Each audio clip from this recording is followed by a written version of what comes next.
3:30, we got Texas Tech, who's 5-3. Channel number 11, Iowa State, who's 7-0. Iowa State favored by 13 points on ESPN. Behren Morton has gone 185 at 292, thrown for 2,063 yards, 17 touchdowns, 3 interceptions. Taj Brooks had 179 carries for 925 yards and 9 touchdowns, and Josh Kelly's had 60 catches for 609 yards and 3 touchdowns. Rocco Becht has gone 125 at 204, thrown for 1,712 yards, 11 touchdowns, 5 interceptions. Carson Hansen on the ground has had 70 carries for 398 yards and 7 touchdowns. And Jalen Noel has had 37 catches for 681 yards and 3 touchdowns. Texas Tech is 13-8 against Iowa State all time. Last 2 games have gone to Texas Tech from 2021 and 2022. Iowa State has won 5 of the last 7, though. Both these teams have a winning record against each other. Both these coaches have a winning record against each other, against the other team, though. Campbell is 5-2 against Texas Tech all time in his career. McGuire's 1-0 against Iowa State in his career so far at Texas Tech. I think I'd be a lot more excited about this game if Texas Tech hadn't lost to TCU last weekend. And a lot of that is the Behren Morton injury. He should be back for this game, right? And Behren Morton is such a massive part of what they do offensively.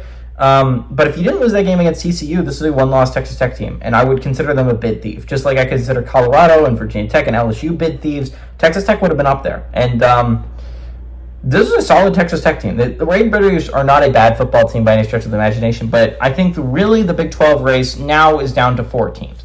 We're getting to the point in the season where I'm looking at it, and we have multiple undefeated teams in conference, in almost every conference but one, SEC.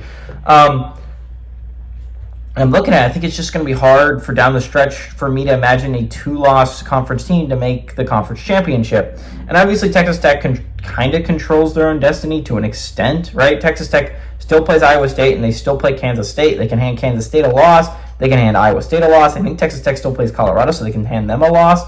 But you're going to need Iowa State or BYU to collapse down the stretch, or at least drop one more.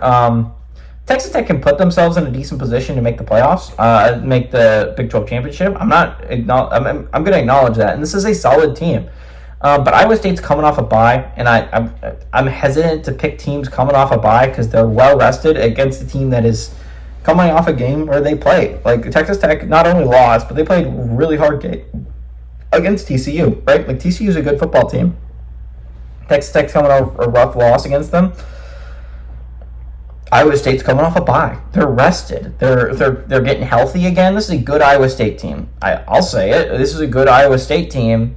I like the Cyclones, and as much as I like Texas Tech to keep this close, I think they have the capacity to. I think so many of these games, and it's like I wouldn't be shocked if a team kept it close. I think they have the capacity to keep it close. But I do think Iowa State's the better football team, and it's not super off, but I think the bye gives them the little bit of bump. I would normally go Texas Tech to cover here, but off a bye, I like Iowa State to win. I don't like them to cover.